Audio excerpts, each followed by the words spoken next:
Manamit ang batchoy naman. Ang inaabangan gabi-gabi ngayon na primetime series dito sa GMA, ang kwento ni Tata at kung paano siya nagpanggap sa katauhan ng kamukha niyang sikat na artista, si Venice. For smoother and softer skin. Ang My Ilonggo Girl na ang dual role ginagampanan ng isa sa hottest kapuso stars ngayon. Mami, hindi po! Mali kayo nang iniisip! Nagtatrabaho lang ako para sa pamilya ko!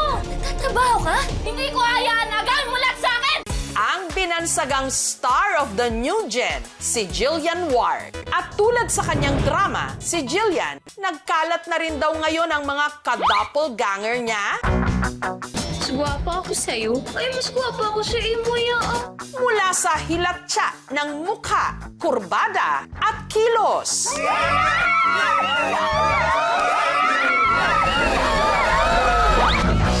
Abi niyo si Tata? Abi niyo lang na. Ako po si Eliza de los Santos, ang Jillian Ward ng Quezon City. Jillian Ward na Jillian Ward ang arrive.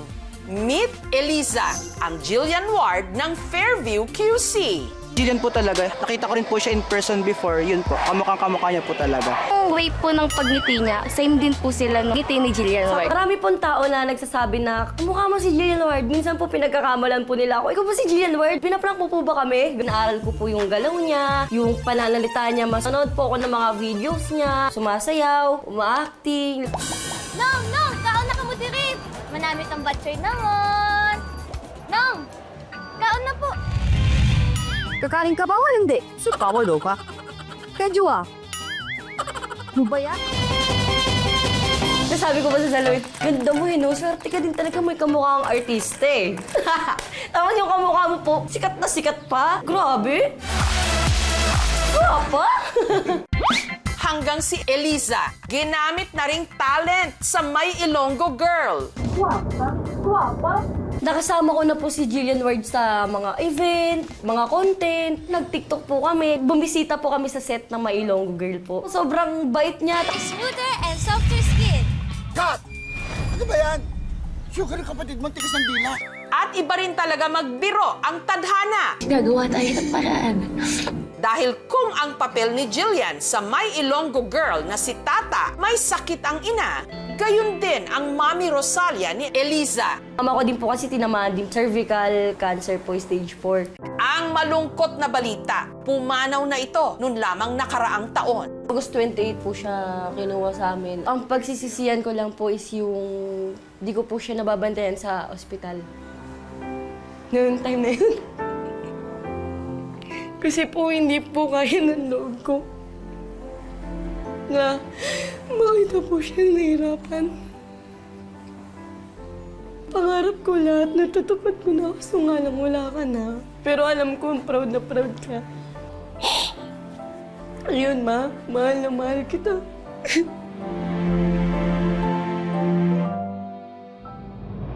Samantala, may isa pang Jillian Ward variant dito sa Cotabato City, sa Mindanao.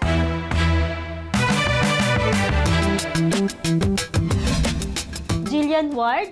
No. Ako to, si Farisha Kusain, ang inyong Cotabato girl. Wala, akala ko si Jillian Ward, kaya naginto ako dito. Hawig talaga niya. Siya si Farisha. Maalala ko po, may nag-viral po na picture ko po. Kapatid picture ni Jillian. Tapos sabi nila kamukha ko daw. May mga nagpapa-video great din po sa akin. Nagpapa-picture din po. Yung ilong namin matangos. Yung lips namin maliit. Yung mata namin chinita. Siguro magka-vibes kami. Charis. Si Farisha, mas relate naman daw sa isa pang ginagampanan ni Jillian na si Venice. Ma'am, smile po ah. 1, 2, 3. Pareho raw kasi silang kikay. Ayoko pong lumabas na hindi ako naka-makeup. Talagang nung bata pa siya, nagigil ako kasi maganda, pretty talaga, cute na bata. Pagod ako, Francis. I had a long day. Kung si Venice suplada, si Farisha palaban. Mayong aga po. You're late. Alam mo, may photoshoot ako ngayon, diba? Ba't di ka lang dumating? Pinapaglaban ko po kung anong meron ako. Ayoko po yung Binababa ako ng mga tao. Hiwalay na ang mga magulang ni Faricia. Nandito po ako ngayon sa lola ko nakatira. Side po siya ng tatay ko po. Very close kami kasi ako na yung tumatay yung nanay nila. Yung dalawang lola ko po kasi, ako po talaga yung nagbantay sa kanila. So yun po yung purpose ko, yung matulungan sila. Pero paano na lang kaya kung ang tatlong Jillian Ward magharap-harap? Si Faricia lumipad pa Maynila. Wala siyang kaide-ideya na may sosorpresa sa kanya. Hihiligin. Uy, makakry.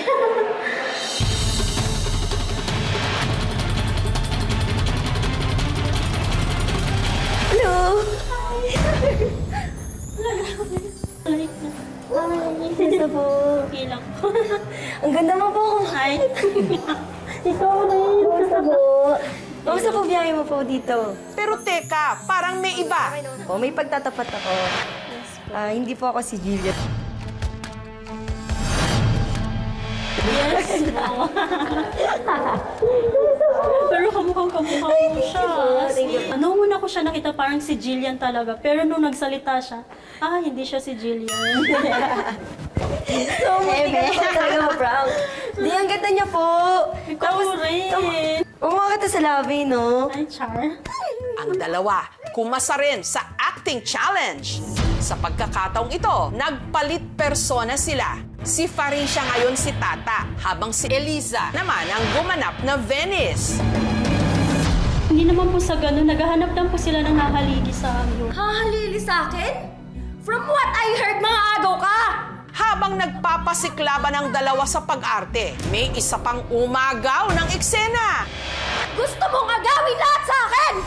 Gusto mong agawin yung asawa ko? Walang iba kundi ang original, opo, ang totoong may Ilonggo girl na si Jillian Ward. Hubarin mo yan! Hindi naman po sa ganun. Hubarin mo yan! Hindi po. Hubarin mo yan!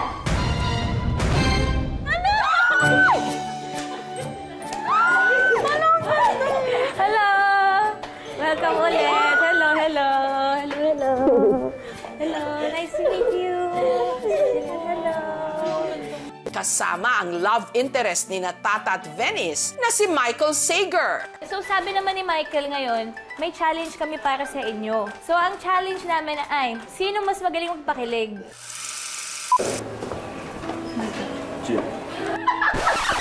Hindi niya kaya. Lambingin mo naman ako. Yan! Michael, huwag ka magsasmile.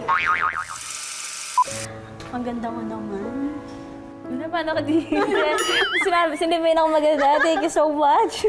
Tapos sobrang bait po talaga niya. I love you. Thank you. Kay Jillian, sobrang thankful ako, then sobrang kilig. For the first time in my life, nakilala na kita at syempre nakasama pa sa KMJS.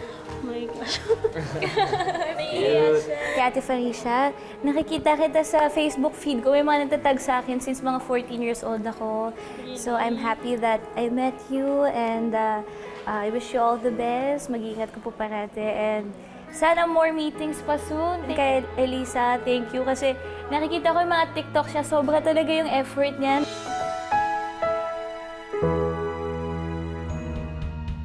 Nakakatuwa na ang kanilang kamukha, idolo pa nila. Ikaw, sino ang ka-look-alike mong sikat?